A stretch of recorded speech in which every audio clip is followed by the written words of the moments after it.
자, 말라리아가 굉장히 중요한 건 사실입니다. 벌써 노벨상만 말라리아의 원인을 규명한 로스가 받았고요. 말라리아 치료제를 개발한 또 과학자들이 받았죠. 이제 아마 세 번째 노벨상을 받는다고 그러면은 백신 개발과 말라리아를 완전히 박멸할 수 있는 그런 방법을 개발한 과학자가 아닐까. 안녕하세요, 김흥빈입니다. 오늘은 먼저 시 하나를 보고 얘기를 시작하겠습니다. 이날 자비로운 하나님께서 내 손안에 두셨네. 경이로운 것을 하나님을 찬양하리라. 그분의 명령에 따라 그분의 은밀한 행적을 찾으며 눈물과 헐떡이는 수모로 나는 발견하리라. 너의 교활한 씨앗들을. 오 백만을 죽이는 죽음이여, 나는 알리라. 이 작은 것이 수많은 사람들을 구하리라는 것을.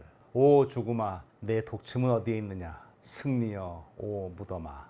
이 시는 1902년에 노벨 생리의학상을 받은 로널드 로스가 지은 영시를 제가 나름대로 번역해 본 것입니다. 로스는 말라리아와 모기의 연결고리 그리고 말라리아 원충의 역할을 밝혀내서 그 업적으로 1902년에 노벨 생리의학상을 받았거든요. 이 시에서 작은 것은 무엇을 의미하는 걸까요? 제가 볼 때에는 아마 현미경을 상징할 것 같습니다. 특히 이 시가 말라리아 연구와 관련된 걸로 보이거든요. 그러니까 이 로스가 현미경을 사용을 해서 이 모기의 몸 안에서 말라리아 원충을 발견한 그 상황을 묘사한 것 같습니다. 그러니까 이 시에 나오는 작은 것은요, 아마 현미경을 통해 관찰되는 작은 미생물, 말라리아 원충을 가리키면서 그거를 발견한 현미경을 가르칠 수도 있겠죠. 어쨌든 이거를 발견을 해서 이 수많은 생명을 구할 수 있게 된 그런 상황을 비유적으로 표현한 시 같습니다. 사실 말라리아 원충을 처음 발견한 사람은요, 1880년 당시 알제리에서 근무하던 프랑스 군의관 샤를 라브랑입니다.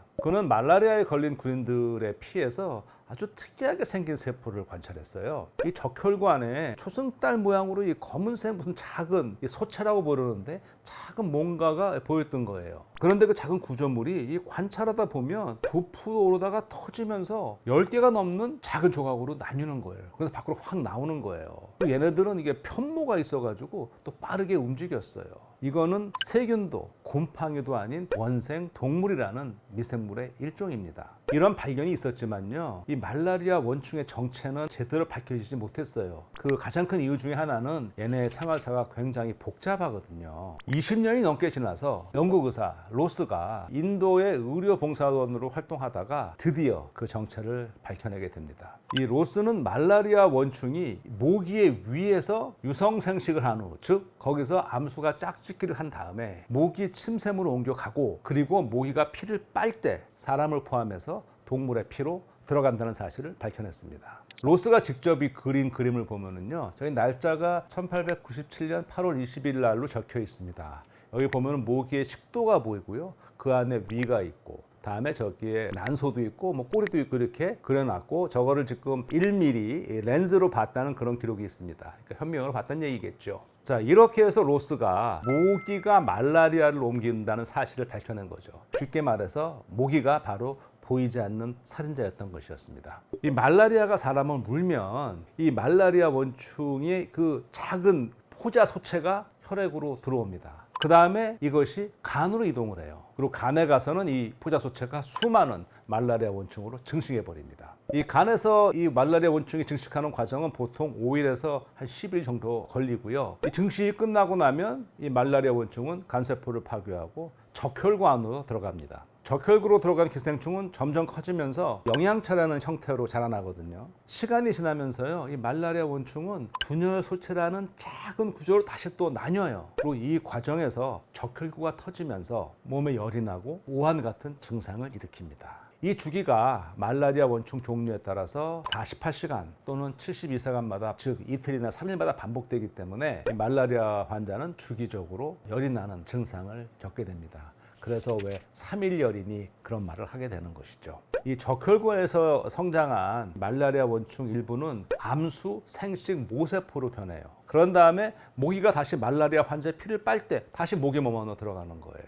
그러면 모기 몸 안에서 이 암수 생식 모세포가 또 짝짓기를 해서 새로운 말라리아 원충을 만들어내는 것이죠. 이렇게 새롭게 태어난 또 말라리아 원충은 모기 창자에서 증식해서 또 수천에서 수십만 개의 포자 소체로 변신한 다음에 또 모기의 침샘으로 이동합니다. 그리고 또 모기가 다른 사람을 물면 이게 다시 또 사람의 혈액으로 들어와 감염을 일으키는 것이죠. 그러니까 이렇게 이런 과정이 반복되면서 말라리아가 사람들 사이로 퍼져나가게 되는 것입니다. 로스의 발견 덕분에 우리는 말라리아 예방을 위한 구체적인 방법을 찾을 수 있게 되었고요. 모기를 박멸하거나 개체수를 줄이는 것이 말라리아 확산을 막는 핵심이라는 걸 알게 되었죠. 하지만 말라리아와의 싸움은 끝나지 않았습니다. 말라리아를 예방하는 것만으로는 충분하지 않았죠. 치료를 위한 새로운 돌파구가 필요했습니다. 이 개똥쑥이라는 식물이 있습니다. 잎을 손으로 비비면 개똥 비슷한 냄새가 난다고 해서 붙여진 이름이라는데요. 다소 좀 비호감으로 들릴 수 있지만 뜻밖에도 1600여 년 전에 쓰여진 이 중국 고서의 약초로 등장합니다.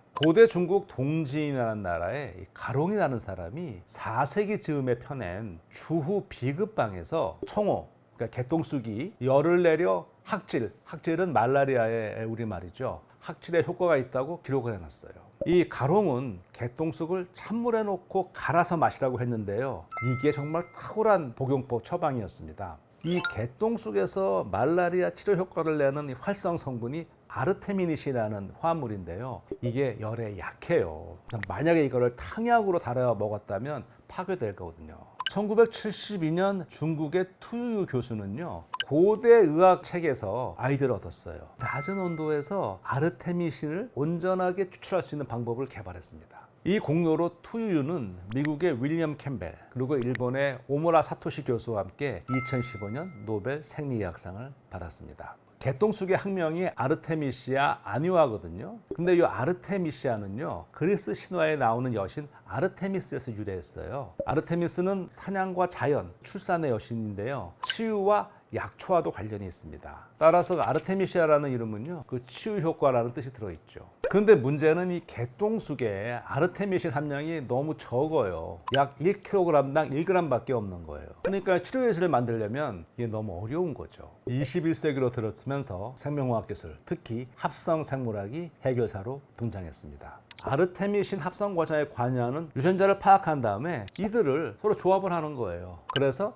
아르테미신의 전구체인 아르테미신산을 만드는 대장균을 만들었어요. 그러니까 대장균이 이 아르테미신을 만드는 전구체를 만들어내는 공장이 되는 것이죠. 이 전구체라는 거는요, 어떤 반응이 일어나기 전에 있는 원료 물질을 말하거든요. 예를 들어서 화학 반응에서 물질 A가 물질 B로 다시 물질 C로 변환된다고 했을 때 C 기준으로 해서 본 A나 B가 전구체입니다. 자, 이렇게 생명화학 기술로 아르테미신 산을 만들 수 있는 대장균이 만들어짐으로써 이제 아르테미신을 만들 수 있는 원료를 값싸고 빠르게 대량으로 공급할 수 있게 되었습니다. 말라리아 위협에서 완전히 벗어나려면요, 효과적인 치료제 및 백신 개발과 함께 말라리아 퇴치 방안을 강구해야겠죠. 치료제는 이제 그나마 어느 정도 구비된 상태입니다. 하지만 아직 완벽한 백신은 개발되지 않았어요. 현재 2가지 말라리아 백신이 사용되고 있는데요. 이 백신은요, 이 단순 말라리아 감염을 40% 정도 감소시키고요. 그리고 중증 말라리아를 한 30% 줄여줍니다. 그리고 이 사망률을요, 한 13% 정도 줄여줍니다. 자, 이 백신이 이렇게 제 효과를 제대로 못 내는 이유 중에 하나는요, 이 말라리아 원충이 인간의 면역 반응을 마치 미꾸라지처럼 요리조리 교묘하게 회피하거든요.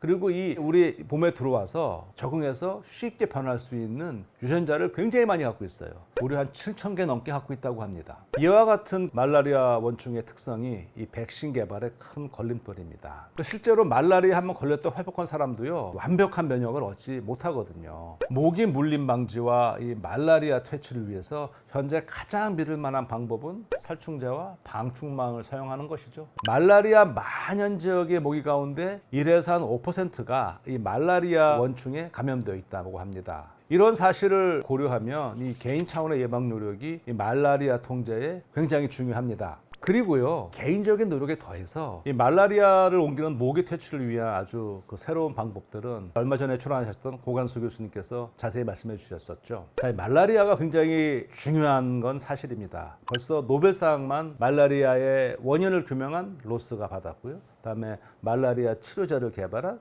또 과학자들이 바랐죠. 이제 아마 세 번째 노벨상을 받는다고 그러면은 말라리아 백신 개발과 말라리아를 완전히 박멸할 수 있는 그런 방법을 개발한 과학자가 아닐까, 그렇게 한번 예상을 해봅니다. 오늘 이야기 여기서 마치겠습니다. 고맙습니다.